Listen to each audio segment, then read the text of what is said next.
Hello students, कैसे हैं आप सब लोग। आज मैं शुरुआत करने करने जा रहा हूँ साइंस के अंदर जो चैप्टर नंबर सेकंड है, माइक्रो ऑर्गेनिजम्स फ्रेंड एंड फो। ठीक है, तो फर्स्ट चैप्टर हमारा कंप्लीट हो गया था। क्वेश्चन आंसर्स भी मैंने आप लोगों को करवा दिए हैं। अब सेकंड चैप्टर आप लोगों को यहाँ पर आपके सामने चल रहा है। ठीक है, ध्यान से समझना है चीज़ों को और साथ ही साथ बढ़िया से तैयारी करनी है अपनी। ठीक है, देखो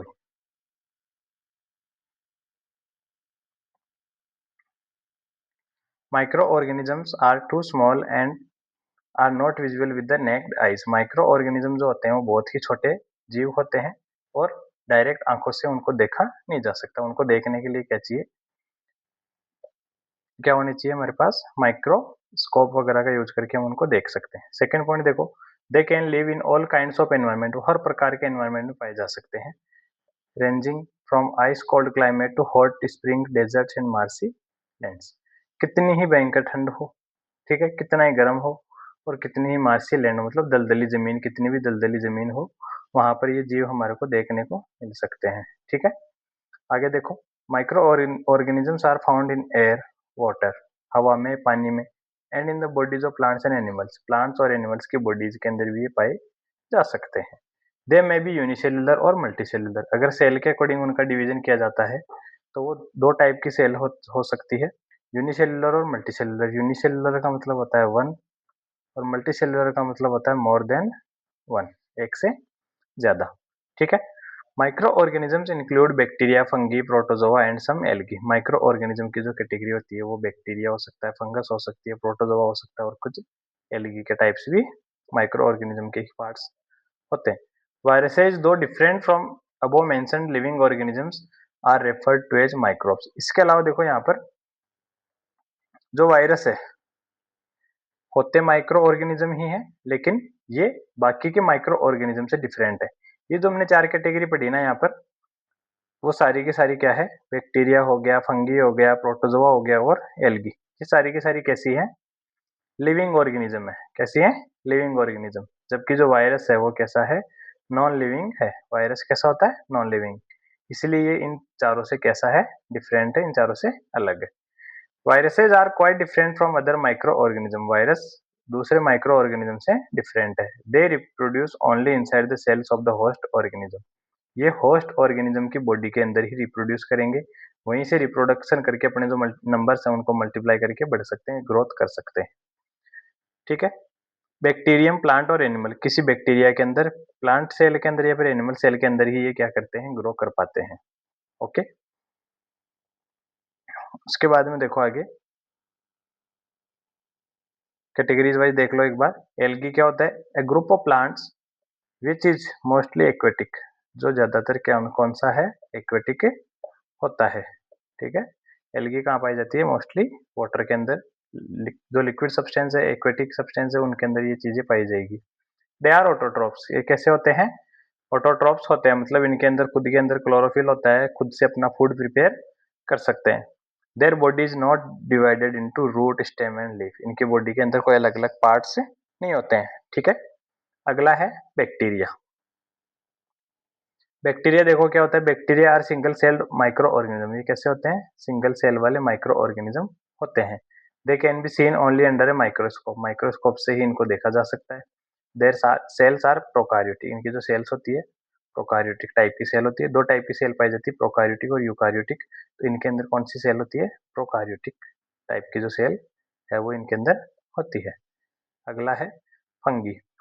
fungi are non green organism. Fungi कैसे होते हैं, नॉन ग्रीन ऑर्गेनिज्म होते हैं।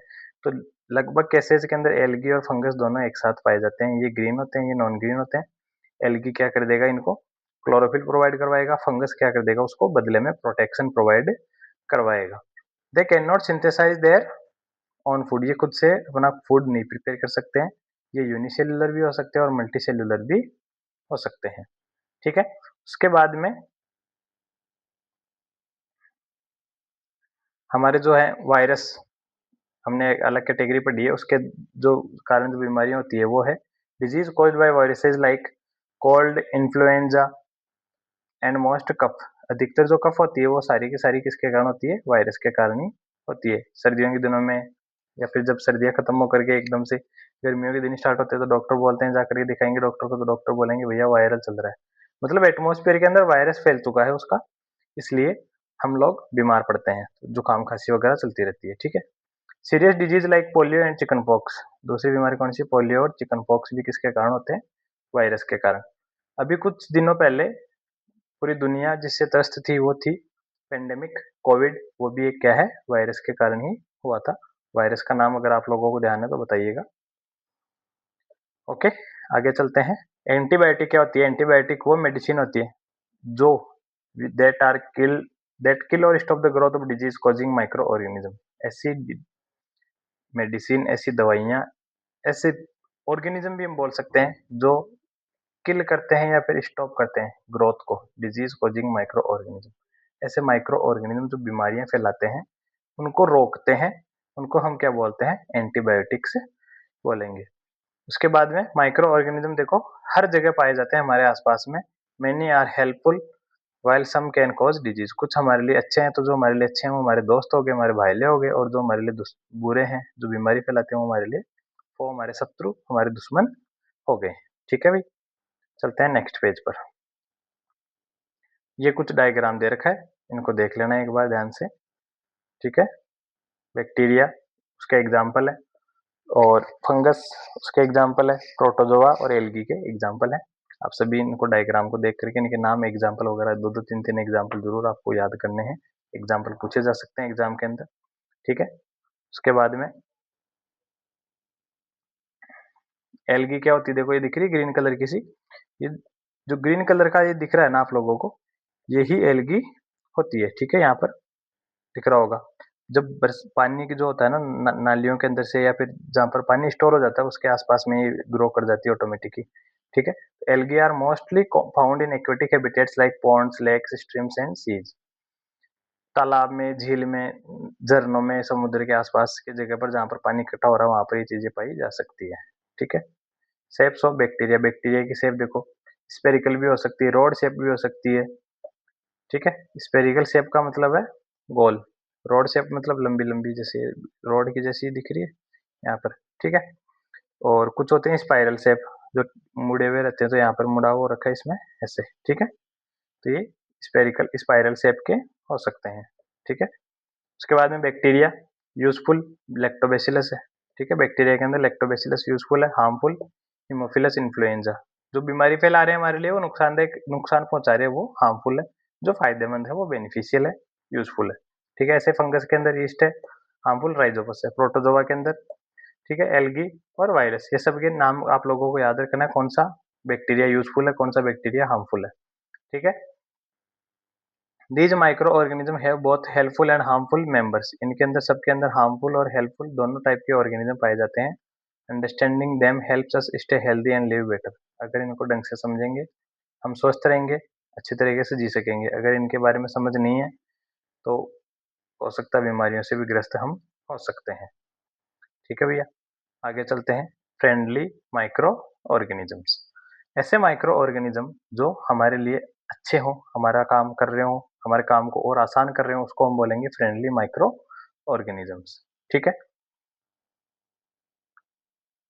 The bacterium lactobacillus converts milk into curd, question आएगा एग्जाम के अंदर कि यूजफुल माइक्रो ऑर्गेनिज्म कैसे हैं, तो उसके ऊपर 10 लाइन 8 लाइन जो भी है वो लिखनी है। तो यहाँ पर देखो आप लोगों को साफ साफ बता रखा है। ठीक है। लैक्टोबैसिलस क्या कर रहा है, कन्वर्ट्स मिल्क इनटू कर्ड, दूध को किस में कन्वर्ट कर रहा है, दही के अंदर कन्वर्ट कर रहा है। ये काम किसका है, लैक्टोबैसिलस बैक्टीरिया का है। Lactobacillus is the bacteria responsible for formation of curd from milk, ये दूध क्या कर रहा है, दूध से दही बनाने का काम करता है लैक्टोबैसिलस बैक्टीरिया। ठीक है। Bacteria are also involve in the making of cheese, cheese बनाने के लिए, अचार, पिकल बनाने के लिए, and many other food item, इनको बनाने के लिए भी किसका यूज होता है, बैक्टीरिया का ही यूज होता है। एसिटोबैक्टर एसिटिक बैक्टीरिया, बैक्टीरिया का नाम है एसिटोबैक्टर एसिटिक बैक्टीरिया, जो कि यूज किया जाता है production of acetic acid, alcohol से एसिटिक एसिड का प्रोडक्शन करना है तो एसिटोबैक्टर एसिटिक का यूज किया जाएगा। ठीक है। अगला है east, Yeast is used for commercial production of alcohol and wine by growing them on natural sugars present in grains like barley, wheat, rice and crushed fruit juices etc. जो yeast है उसका use किया जाता है commercial production, जो alcohol बनती है, शराब जो बन रही है उसके लिए, वाइन जो बन रही है उसके लिए इसका यूज किया जाएगा। किसका, कौन सा बैक्टीरिया है, ईस्ट नामक बैक्टीरिया है, ठीक है, जो नेचुरल शुगर के ऊपर उसको ग्रो किया जाता है और फिर उसके बाद में बार्ले, व्हीट, राइस और क्रस्ट फ्रूट जूसेस से क्या बनाई जाती है, वाइन या फिर अल्कोहल बनाई जाती है, ठीक है। अगला है एंटीबायोटिक। एंटीबायोटिक क्या होते हैं? Antibiotics are manufactured by growing specific microorganism and are used to cure a variety of disease. बीमारियों को सही करने के लिए जिनका यूज किया जाता है, जिन माइक्रो ऑर्गेनिज्म का यूज किया जाता है वो होते हैं एंटीबायोटिक, ठीक है। आगे देखो, some microorganism reside in the root nodules of leguminous plants. कुछ माइक्रो ऑर्गेनिज्म प्लांट की रूट्स के अंदर पाए जाते हैं जो हमारे लिए अच्छा काम कर रहे हैं। They can fix atmospheric nitrogen, वो क्या कर सकते हैं, एटमॉस्फेरिक नाइट्रोजन को फिक्स कर सकते हैं from the air into the soil and increase soil fertility, हवा में से, और सोइल की फर्टिलिटी को इंक्रीज कर सकते हैं, ठीक है। Specialised bacteria convert nitrates and nitrites. कुछ बैक्टीरिया ऐसे होते हैं जो नाइट्रेट्स और नाइट्राइट्स को कन्वर्ट कर देते हैं किसके अंदर, नाइट्रोजन गैस के अंदर, जो कि एटमॉस्फेयर में रिलीज कर दी जाती है, ठीक है। Some microorganisms decompose organic waste like dead plants and animals into simple substances and clean up the environment। कुछ माइक्रो ऑर्गेनिज्म क्या करते हैं, डिकम्पोज कर देते हैं ऑर्गेनिक वेस्ट को, डेड प्लांट को, एनिमल्स को सिंपल सब्सटेंसेज के अंदर, और एनवायरनमेंट को क्लीन करने के लिए भी हेल्प करते हैं। Microorganisms have been used for the production of alcohol since ages. Microorganism का ये यूज हमने पहले पढ़ लिया है, यहाँ पर अल्कोहल के अंदर यूज किया जाता है, ठीक है, कई सालों से इसका यूज हो रहा है। आगे देखो हार्मफुल कैसे हैं। हार्मफुल माइक्रो ऑर्गेनिज्म देखो जो हमारे लिए बीमारियां फैलाते हैं, ऐसे ऐसे ऑर्गेनिज्म को हम बोलते हैं पैथोजन। क्या बोलेंगे, पैथोजन, ठीक है। Common ailments like cold, influenza and most coughs are caused by viruses. जो कुछ बीमारियां हैं, कोल्ड, इन्फ्लुएंजा, ये सारी की सारी किसके कारण होती है, वायरस के कारण होती है, ठीक है। Serious disease like polio and chickenpox are caused by viruses. कुछ बीमारियां जैसे पोलियो हो गया, चिकन पॉक्स हो गया, ये किसके द्वारा की जाती है, वायरस के द्वारा होती है। Disease like dysentery and malaria, हेजा, मलेरिया, ये सारी की सारी किसके कारण होती है, प्रोटोजोआ। तो आपको एक एक वायरस से कौन सी हो रही है, प्रोटोजोआ से कौन सी हो रही है, बैक्टीरिया से कौन सी हो रही है, ये भी चीजें याद करनी है। टाइफाइड एंड ट्यूबरक्लोसिस, जो टीबी जिसको हम बोलते हैं, वो किसके कारण होती है, बैक्टीरिया के कारण होती है, ठीक है भाई, ठीक है। Microorganisms can be helpful, be our helpful friends and dangerous foes too. हमारे लिए अच्छे दोस्त भी हो सकते हैं और हमारे लिए बुरे दुश्मन, दुश्मनी का काम भी कर सकते हैं। Understanding them helps us lead a healthy and happy life. ढंग से जीवों की परख होगी, माइक्रो ऑर्गेनिज्म के बारे में जानेंगे समझेंगे तो हम अच्छे से लाइफ जी सकेंगे, ठीक है। चलते हैं नेक्स्ट स्लाइड पर।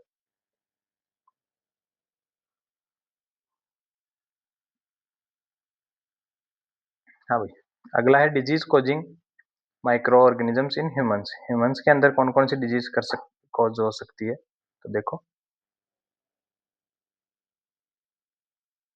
Microbial disease that can spread from an infected person to a healthy person. अब किसी इंसान को कोई बीमारी है, ठीक है, तो उसके थ्रू किसी दूसरे के अंदर ट्रांसफर हो गया। मीडियम देखो क्या क्या, एयर हो सकता है, वाटर हो सकता है, फूड हो सकता है, या फिर फिजिकल कॉन्टेक्ट, हम किसी से हाथ मिला रहे हैं, गले लग रहे हैं, जिसके कारण भी बीमारियां फैल सकती है, उसको बोलेंगे हम कम्युनिकेबल डिजीज, ठीक है।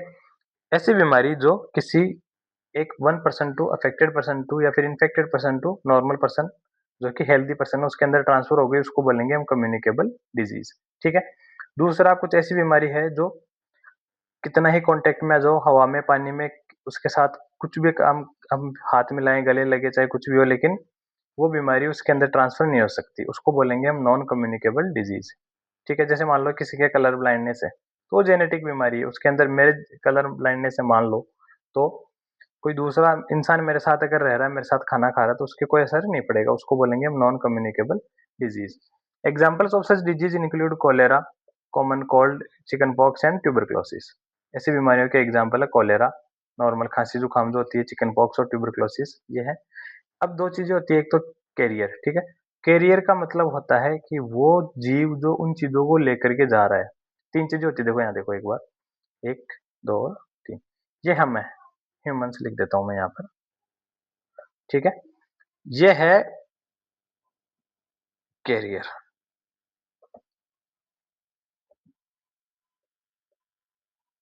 ठीक है भाई?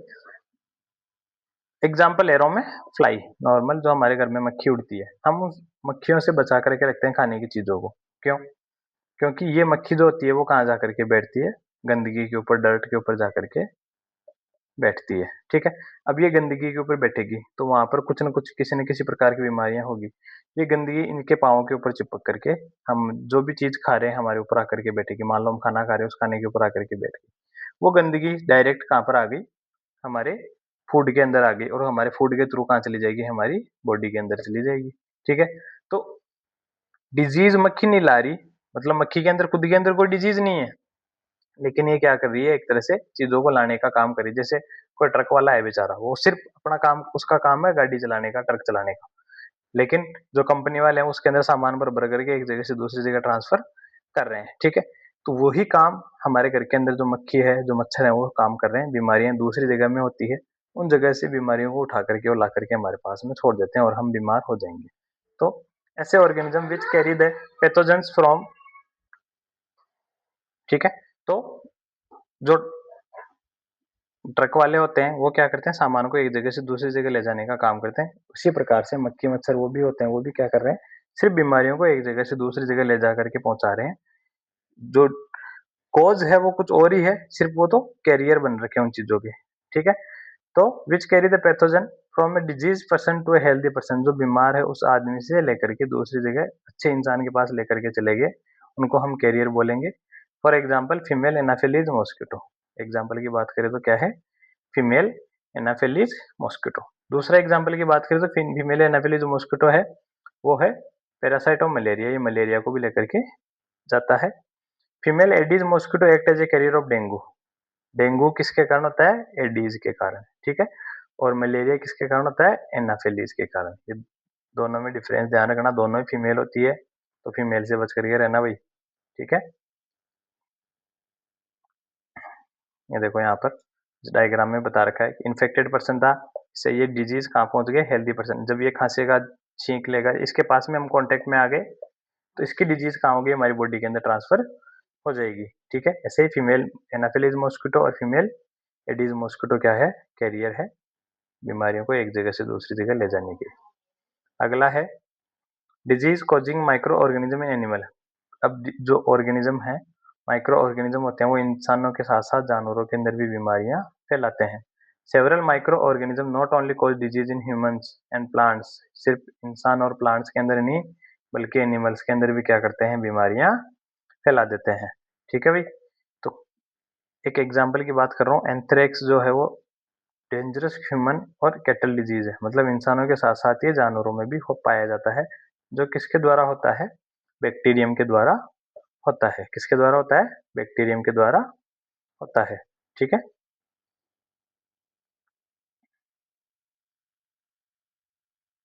Foot and mouth disease of cattle is caused by a virus.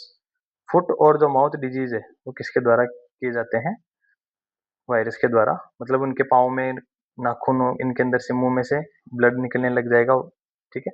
तो एंथ्रेक्स जो होता है वो बैक्टीरिया के कारण होता है, और जो फुट एंड माउथ डिजीज होता है वो किसके द्वारा किया जाता है? वायरस के द्वारा किया जाता है, ठीक है? चलते हैं आगे।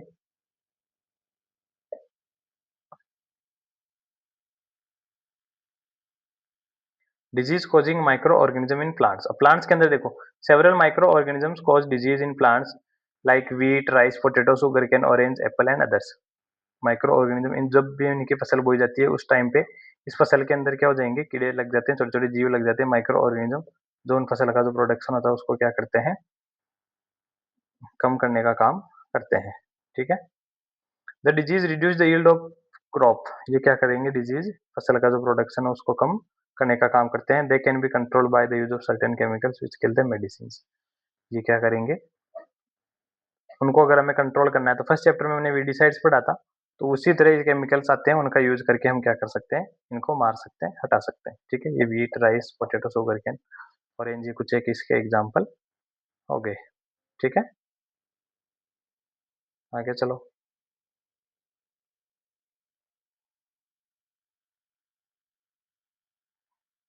सम common human disease caused by microorganism. अब ये कुछ डिजीज हैं जो ह्यूमंस के अंदर, ट्यूबरक्लोसिस किसके कारण होती है? बैक्टीरिया के कारण, ठीक है। Mode of transmission air, measles virus के कारण होता है एयर, चिकन पॉक्स वायरस के कारण एयर और कॉन्टैक्ट के कारण, पोलियो वायरस के कारण एयर और वाटर के कारण, कोलेरा बैक्टीरिया के कारण होता है, वाटर और फूड के कारण होता है, टाइफाइड बैक्टीरिया के कारण होता है, वाटर के थ्रू, हेपेटाइटिस बी वायरस के थ्रू होता है, वाटर के जो मोड है उसके द्वारा, मलेरिया प्रोटोजोआ से होता है, मॉस्किटो फीमेल एनाफिलीज से, ठीक है। ये इनसे बचने के उपाय हैं, तो आप सभी को पीडीएफ में इस नोट्स की जो पीडीएफ डालूंगा उसके साथ साथ इनको पढ़ लेना है, उसको याद कर लेना है, ठीक है। नॉलेज इज प्रोटेक्शन, ज्ञान रखोगे तो बच जाओगे। Good hygiene, clean surroundings and vaccination helps us stay safe from harmful micro organism. अच्छे स्वस्थ से खाना खाएंगे, ठीक है, जिसके कारण क्या होगा, आसपास साफ सफाई रखेंगे, अच्छा खाना खाएंगे और टाइम टू टाइम वैक्सीनेशन करवाते रहेंगे तो हम अच्छे से आराम से सेफ रहेंगे और सुरक्षित रहेंगे, ठीक है भाई। आगे देखो, some of the common plant disease, कुछ प्लांट डिजीज है। सिट्रस कैंसर, ठीक है, कौन सा है? सिट्रस कैंसर है, जो किसके द्वारा पाया जाता होता है? बैक्टीरिया के द्वारा। ट्रांसमिशन का जो मोड है वो क्या है? एयर। रस्ट ऑफ व्हीट, गेहूं के अंदर जो गेहूं का जो बीज है वो खराब होने लग जाता है, किसके कारण? फंगस के कारण, इंसेक्ट एंड सीड्स, ठीक है। दूसरे बीज जो वो खराब हो गए उसके कारण भी हो सकता है, या फिर कीड़े लग जाते हैं जिसके कारण। येलो विन मोजेक और भिंडी, भिंडी के अंदर जो है वो वायरस लग जाएंगे जिसके कारण भिंडी खराब होने लग जाएगी, और ये फैलाता कौन है? कीड़ा आता है, ठीक है। अगला है फूड पॉइजनिंग। क्या है? फूड पॉइजनिंग, जो हम खाना खाते हैं वो भी हमारे लिए जहर बन जाता है। कब बन जाएगा जहर?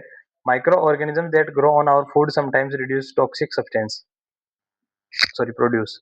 ऐसे माइक्रो ऑर्गेनिज्म जो हमारे फूड के ऊपर ग्रो कर जाएंगे, ठीक है। कुछ अगर हम खाना खुद कुछ समय के लिए, कुछ दिनों के लिए बाहर खुले में छोड़ देंगे, जिसके कारण वो क्या हो जाएगा, उसके ऊपर टॉक्सिक सब्सटेंसेस प्रोड्यूस हो जाएंगे।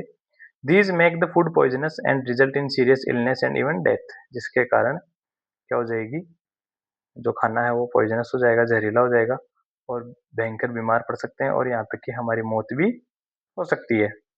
When food contaminated with pathogens or toxins are consumed, it causes food poisoning। अगर ऐसा खाने को हमने अगर खा लिया जिसके अंदर पैथोजन है या फिर टॉक्सिन्स हैं, उसको अगर हमने खा लिया तो क्या हो जाएगी, हमारी फूड पॉइजनिंग हो जाएगी भैया। तो ऐसे खाने को नहीं खाना चाहिए, हमें बच करके रहना चाहिए, खाने को हमेशा ढक करके रखना चाहिए, खुले में नहीं छोड़ना चाहिए। The most common symptoms is a pain in the stomach, और इसका जो सीधा सा असर दिखता है कि पता कैसे चले कि फूड पॉइजनिंग हो गई, तो हमारे पेट में दर्द होना शुरू हो जाएगा। In severe cases food poisoning can also cause death, और अगर कोई भयंकर खूब ज्यादा खा लिया हो या फिर भयंकर कोई फूड पॉइजनिंग वाला खाना हमने अगर खा लिया है तो क्या हो सकती है, हमारे फूड पॉइजनिंग भी हो सकती है। Bacterial food poisoning, it is caused by the injection of food contaminated by the bacteria, living bacteria और देयर टॉक्सिन्स। किसके द्वारा होता है? जो लिविंग बैक्टीरिया है उनका जो फूड है उन्होंने गंदा कर दिया था, वो फूड अगर हमने हमारी बॉडी के अंदर ले लिया जिसके कारण जो हमारी बॉडी है वो क्या हो जाएगी, खराब हो जाएगी। फूड इन्फेक्शन, फूड इन्फेक्शन क्या होता है? द प्रेजेंस ऑफ बैक्टीरिया और other microbes which infect the body after consumption.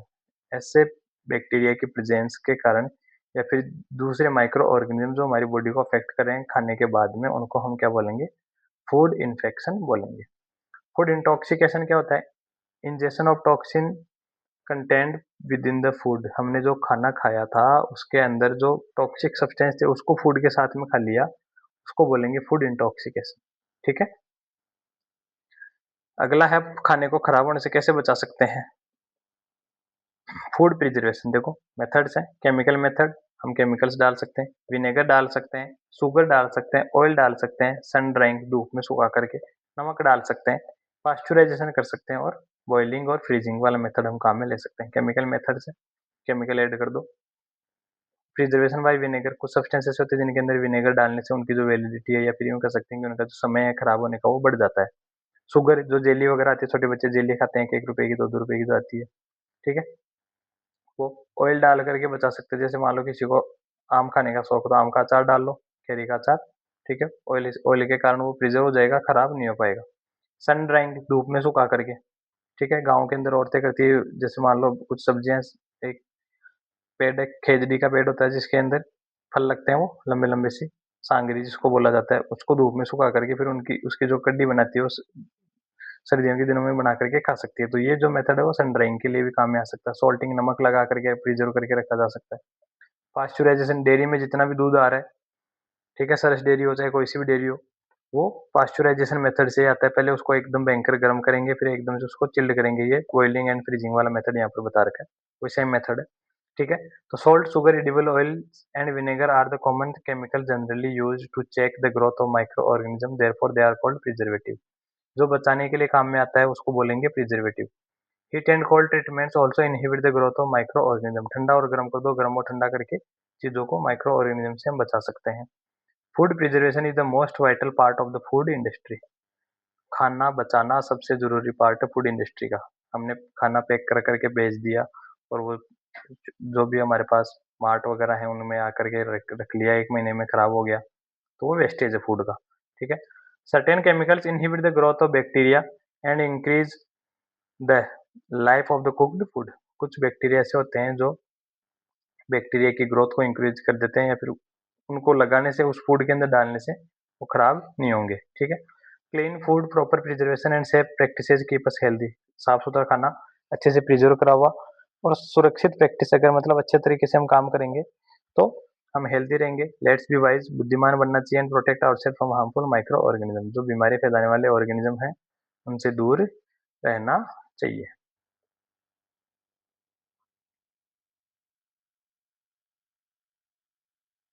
ठीक है। केमिकल मेथड्स की अगर बात करूं मैं, तो chemical preservatives are used in food preservations by major food industries, they are harmless to humans. कहने को ऐसे हार्मलेस है, लेकिन कुछ ना कुछ नुकसान तो वो जरूर पहुंचाते ही हैं, ठीक है।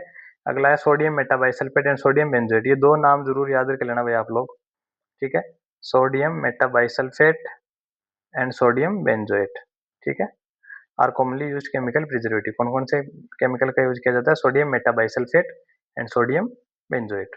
Common salt, common salt also known as sodium chloride. Sodium chloride का मतलब होता है NaCl, ठीक है। तो NaCl का यूज करके भी हम क्या कर सकते हैं, चीजों को बचा सकते हैं। Vegetables are and pickled, vegetables are pickled, vegetable and कर देना यहाँ पर, and pickle using salt as the salt removes water and kills bacteria and fungus cells. सब्जियों के अंदर ऐसे कुछ सब्जियां ऐसी होती है जिनको हम प्रिजर्व करके रख सकते हैं, जैसे आम का अचार है, मिक्स वेज का अचार है, ठीक है। तो इनके अंदर हम नमक डाल करके भी इनको क्या कर सकते हैं, बचा करके लंबे समय तक रख सकते हैं। अगला है प्रिजर्वेशन बाय शुगर। चीनी डाल करके कैसे बचा सकते हैं? तो sugar is most used for the preservation of jams, jellies and squashes. Jam, jelly और स्क्वेस आते हैं, इनमें चीनी डली हुई रहती है mostly. The growth of microbes is restricted by the use of sugar as it reduces the moisture content. चीनी डालने से क्या हो जाएगा, शुगर जो शुगर है, मॉइस्चर कंटेंट है, वो हट जाएगा वहां से, ठीक है। अगला है fermentation. The process of conversion of sugar into alcohol by yeast is called fermentation. ये प्रोसेस जरूर याद कर लेना, एक नंबर में पूछी जा सकती है, ठीक है भाई। अगला है preservation by oil and vinegar. Oil और विनेगर से कैसे बचाया जा सकता है?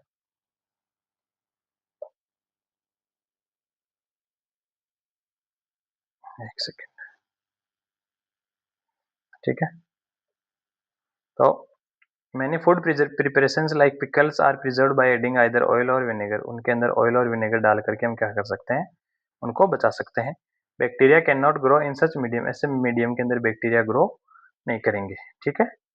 आगे ये कुछ प्रिजर्वेटिव मेथड्स है और कैसे काम करते हैं, ये इसके बारे में बता रखा है। सॉल्ट देखो, मछली होती है, ठीक है, साउथ साइड में जाएंगे तो मछली मिलेगी आपको रोड के ऊपर ही। तो उसको लंबे समय तक बचा करके कैसे रखा जाता है? Draws the water out of the cells of microorganism and retards the growth of microorganism. पानी खींच लेगा नमक बाहर, और फिर वो खराब होने से बच जाएगी। शुगर है एग्जाम्पल, जैम, माइक्रो ऑर्गेनिज्म की जो ग्रोथ है उसी को रोक देगा ये, ठीक है, by reducing the moisture content. ये भी मॉइस्चर हटा देगा। विनेगर है, provides an acidic condition that inhibits the growth of micro organism. Acidic हो जाएगा उसके अंदर, जिसके कारण माइक्रो ऑर्गेनिज्म की ग्रोथ है वो रुक जाएगी। सोडियम नाइट्रेट और सोडियम नाइट्राइट, ये क्या करते हैं, बर्गर के अंदर, सॉस सॉस के अंदर, मीट वगैरह के अंदर इसका यूज किया जाता है slow down the growth of microorganism. ये माइक्रो ऑर्गेनिज्म की जो ग्रोथ है उसको स्लो डाउन कर देते हैं। बेंजोइक एसिड और सोडियम बेंजोएट सॉस के अंदर इसका यूज किया जाता है, माइक्रो ऑर्गेनिज्म की ग्रोथ को रोक देते हैं। सल्फर डाइऑक्साइड फ्रूट जूस के अंदर इसका यूज किया जाता है, फंगस और बैक्टीरिया की ग्रोथ को रोक लेता है। ठीक है, अगला है नाइट्रोजन साइकिल। इस चैप्टर के अंदर से ये बहुत बार पूछी जा चुकी है बोर्ड एग्जाम में, नाइट्रोजन साइकिल क्या होती है। ठीक है, हमारा जो एटमॉस्फेयर है उसके अंदर लगभग कितनी परसेंट नाइट्रोजन है बता सकता है भाई कोई? ठीक है, कोई भी जो सब्सटेंस है एटमॉस्फेयर के अंदर, इसका मतलब जो अमाउंट है वो फिक्स है। तो नाइट्रोजन जो है हमारे एटमॉस्फेयर के अंदर is converted into nitrogen compounds by some bacteria like rhizobium. अभी हमने स्टार्टिंग में जब चैप्टर शुरू किया तो उस टाइम पे पढ़ा था कि कुछ माइक्रो ऑर्गेनिज्म ऐसे होते हैं जो राइजोबियम नामक बैक्टीरिया है, वो क्या कर देते हैं, नाइट्रोजनस जो गैस है उसको नाइट्रोजनस कंपाउंड में कन्वर्ट कर देते हैं। ब्लू ग्रीन एल्गी भी इसके अंदर हेल्प करता है। ठीक है, तो ऑल्सो बाय लाइटनिंग, और बरसात के दिनों में लाइटनिंग होती है, थंडरिंग लाइटनिंग होती है, उसके कारण भी नाइट्रोजन गैस नाइट्रोजनस कंपाउंड में कन्वर्ट होती है। दूसरी तरफ on the other hand certain other bacteria present in the soil convert nitrogen compound into nitrogen gas. कुछ नाइट्रोजन के कंपाउंड को नाइट्रोजन गैस में कन्वर्ट करते हैं, that is release in the atmosphere, जो एटमॉस्फेयर में रिलीज कर दी जाती है। The nitrogen cycle is a bio geochemical cycle.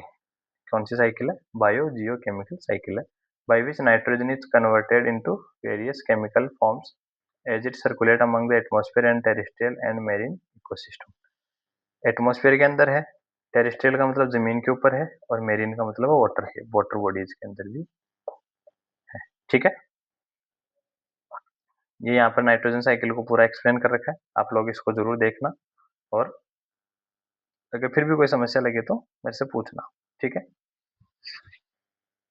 ये कुछ जो केमिकल प्रिजर्वेटिव और उनके हार्मफुल इफेक्ट है कि इनको अगर हम यूज कर लेंगे, ज़्यादा यूज कर लेंगे तो उससे क्या नुकसान हो जाएगा उसके बारे में बता रखा है यहाँ पर टेबल पर। तो आप लोग इसको भी एक बार देख लेना, ढंग से पढ़ लेना।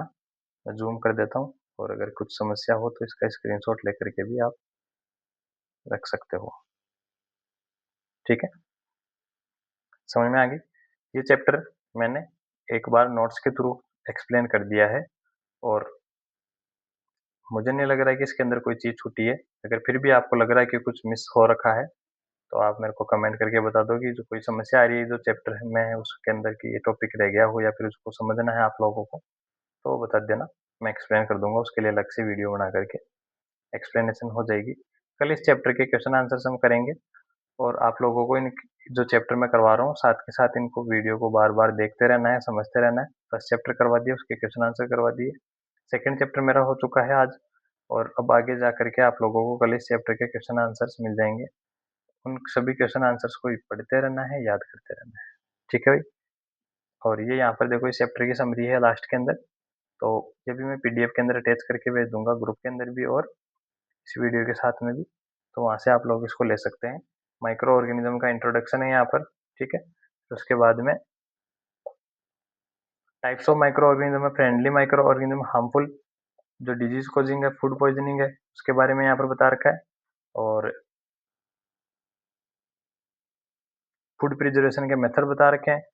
ठीक है, pasteurisation method, storing and packing है, ये सिम्बायोटिक रिलेशनशिप के बारे में बता रखा है, नाइट्रोजन साइकिल और केमिकल जो प्रिजर्वेटिव मेथड्स है उनके बारे में यहाँ पर बताया गया है। इनको ध्यान से आप देखना, समझना। चैप्टर कंप्लीट हो चुका है, कल इसके क्वेश्चन आंसर्स करवा दूंगा। अगर आप लोग यहाँ तक इस वीडियो को देख रहे हो, सुन रहे हो, समझ रहे हो, इसका मतलब आप अपनी पढ़ाई को लेकर के बहुत ज़्यादा सीरियस हो। बहुत ही अच्छी बात है, इसका रिजल्ट आपको जरूर एक ना एक दिन मिलेगा। Thank you.